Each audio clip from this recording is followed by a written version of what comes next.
I'm divorcing you. I want to live with mom and dad. Get out, you leeching homemaker. A heated argument had crossed a line with the husband's words. I handed him the prepared divorce papers, making him sign the documents the lawyer had prepared. My husband and in-laws were thrilled about the divorce, but they didn't know yet.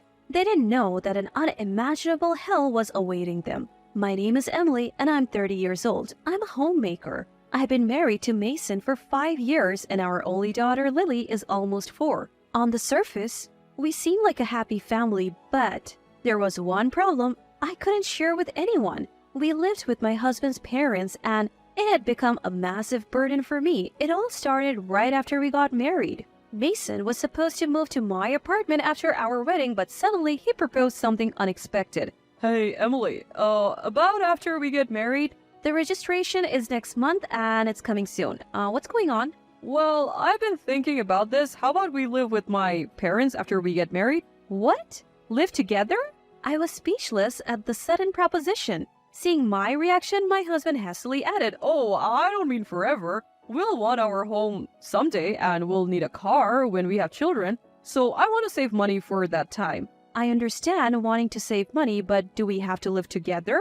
My parents said we could live there for free. They're getting old and they said it would be comforting to have us around. I appreciate their kindness, but I'm serious about saving money for our future, Emily. So I want to save on rent until we have kids. Please, I beg you. My husband repeatedly pleaded, leaving me in a difficult position. It was hard to refuse when we cited saving for our future as the reason for living together. And this arrangement was only to last until we had children. My husband's salary isn't all that high. That's why I can understand my husband's argument that we should live with my parents and save on living expenses by saving money. Eventually, I gave in, and reluctantly we decided to live with my in-laws. For the first few months, living together wasn't a problem. We both saved part of our income in a joint account and everything was going smoothly. Then, my pregnancy was confirmed. When I reported it to my husband, the news immediately reached my in-laws as well. That's probably when my nightmare began. After becoming pregnant with his child, my mother-in-law started to become more and more harsh. Upon getting pregnant, I switched to working from home, and my mother-in-law said to me in a stern tone, Emily, what are you doing at home while my son is out working? I'm working too? Huh? What kind of work? You're just playing around on the computer. No, this is my job. I switched to something I can do at home because of my morning sickness. But no matter how I explained, mother-in-law just shook her head and sighed. My goodness, what an awful daughter-in-law. You're just trying to deceive us, aren't you?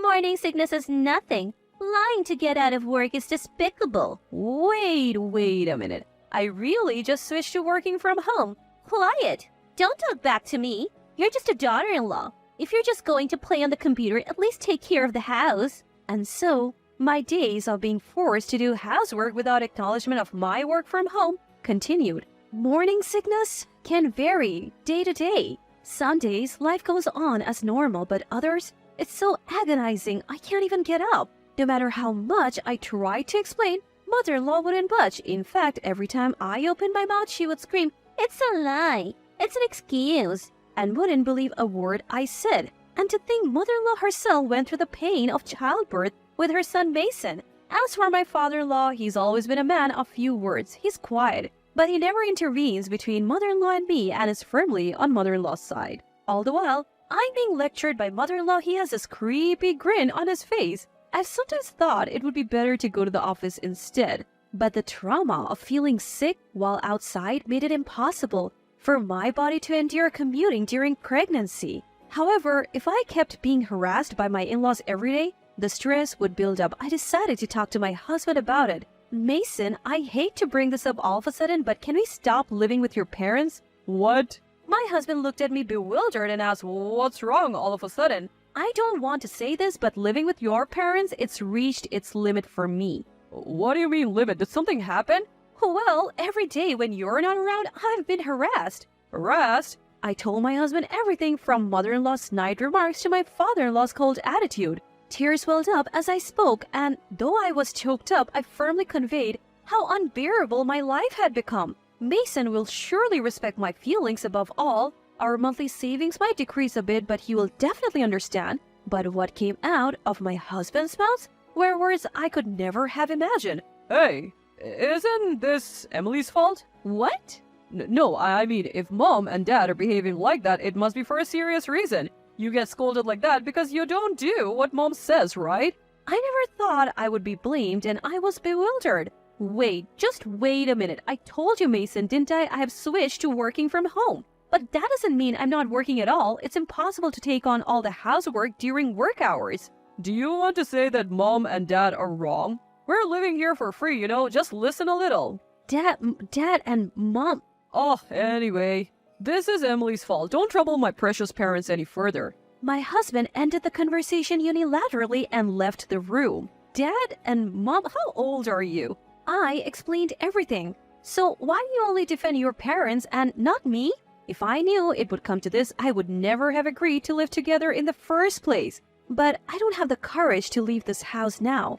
I'm about to give birth. If I become alone now, I can see that life will be hard. That thought held me back, and I couldn't bring myself to divorce. Time passed, and I safely gave birth to my daughter. I think I endured well, all things considered, against the harassment of my in-laws and my husband's incomprehension. I wanted to divorce as soon as possible, but I couldn't because my husband and in-laws loved our daughter so much, and I couldn't bear to take her family away from her. Spending the day with my in-laws was painful, so I wanted to return to work right after parental leave, but the company's policy changed, and I had to settle for working from home. Today, as I was preparing dinner while my mother-in-law complained, my husband came home with a big smile on his face. I'm home. Man, I'm tired. Welcome back, I called out, and my husband ran to me flashing some documents. What's this? You won't believe it. I bought a high-rise condo today. What? A high-rise condo? You bought it? You're joking, right? It's not a joke. My parents and I have been talking about living in a high-rise condo for a while now. Man, my dream has finally come true. What? What are you talking about? Ignoring my confusion, my in-laws were cheering and saying well done to my husband. I was so taken aback that I hurriedly questioned my husband. Wait a minute, you're lying about the high-rise condo, right? Why would I lie? It's great. From now on, we'll be living in a high-rise condo. We're joining the upper class. Don't be ridiculous. I didn't hear anything about it, and we can't possibly live in a high-rise condo. But we can't live in one. I had an acquaintance push through the review for us under the condition of paying double the deposit. What? What is this man suddenly talking about? I hadn't heard anything about living in a high-rise condo and doubling the deposit. Where would we get that kind of money?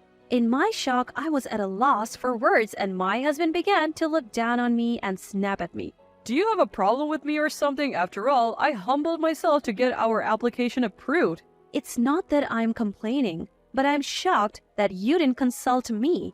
Why aren't you saying anything to me? What about our plans to save for a home and car? If I had told you, you would have just objected, right? What? I had planned to live with my parents after we got married from the start, and I never, ever intended to move out. What? What do you mean?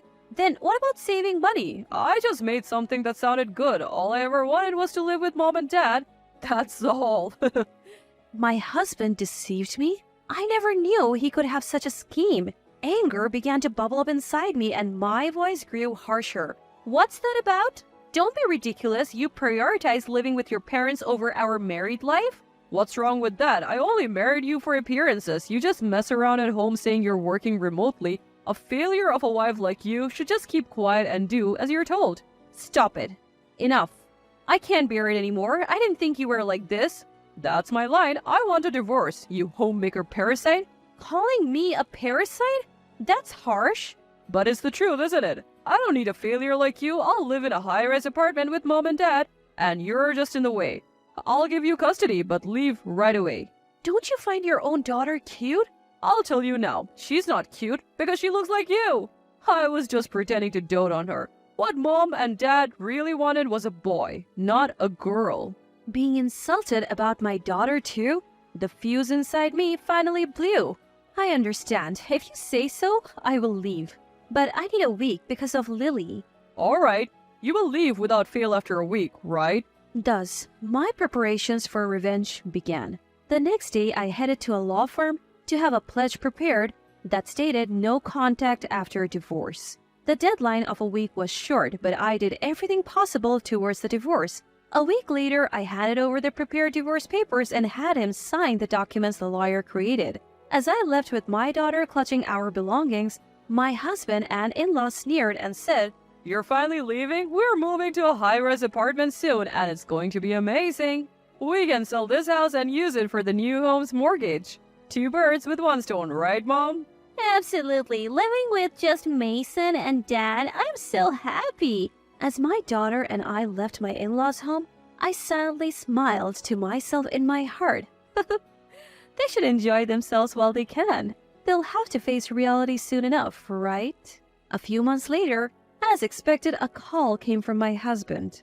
Emily, please help me. What happened? Stop the weird jokes. Please come back right now. If things continue like this, we'll be kicked out of the high-rise apartment. I thought it might be something like that. What? Yes, I knew it. I knew that my husband and his family would end up like this. You couldn't pay the loan, could you? How did you know that? Come on, it was obvious. Your salary isn't that high. At first, you managed to pay it off with the money from selling your family home, but now you can't. And you panicked and called me. That's it, right? If you know, then help us. Our joint account has less money than I thought. There should have been several $100,000 in there. Of course, when we divorced, I withdrew exactly half the money. What? My husband seemed unaware, but during that 1 week when I was preparing for the divorce, I had withdrawn half the money from our joint account and transferred it to my own account. It seems he was relying on that money. Without confirming, he now faced the reality. Oh, wait. Taking it out on your own is unfair, isn't it? Unfair? How so? That money was something we both saved a fixed amount into after we got married. What's wrong with me taking half as property division? It's a valid reason. Besides, you've always treated me like a parasite since I worked from home, right? Don't joke around. My parents' savings are almost nothing, and we didn't get much for selling the family home. I was planning to use the money from our joint account for the loan payment. Give it back. That money is mine. Don't joke around. Those are my words. I yelled back at my husband over the phone in a low voice. This is what happens when you sign contracts for things you can't afford. You got what you deserved. What? Just so you know, since you signed that affidavit, you owe me compensation if you involve me in anything. Should I claim it right now? Then my husband pleaded, tears in his eyes. Give me a break. Annoying, isn't it? Then live peacefully with your beloved dad and mom, the family you love so much.